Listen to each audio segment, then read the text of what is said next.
जिसको करना है भजन करना है वो कभी भी टाइम निकाल लेगा अपना જેને કરવું જ છે એને કોઈ નડતર નથી અને જે નથી કરવું એની પાસે લાખો બાના છે जिसको भजन करना है भजन प्रिय है वो कभी जे कई करतो है जे कई क्रिया करतो है एमांथी भजन થઈ જાય મારા વાલા કળિયુગના સનાતન ધર્મના વૃંદાવનમાં અત્યારે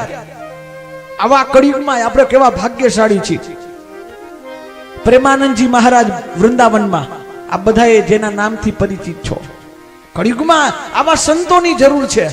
અને એક જ વસ્તુ કદાચ એની પાસે વિરાટ કોહલી આવે તોય ભલે કલેક્ટર આવે તોય ભલે અમિતાભ આવે દુનિયાના કોઈ પણ આવે ઈ નીચે બેઠા ખાલી એટલું જ કે તમે જે કામ કરતા જજ આવે તો ભલે હારવાર ભજન ચાલુ કરો નામ લેતા જાઓ બસ નામ લેતા જાઓ નામ લે એ તો રાધા રાણીના દીવાના છે એ તો રાધે રાધે રાધે રાધાથી જ મુક્તિ છે એ સમજાવે છે કે રાધા રાણી એના માટે તો સર્વસ્વ રાધા રાણી છે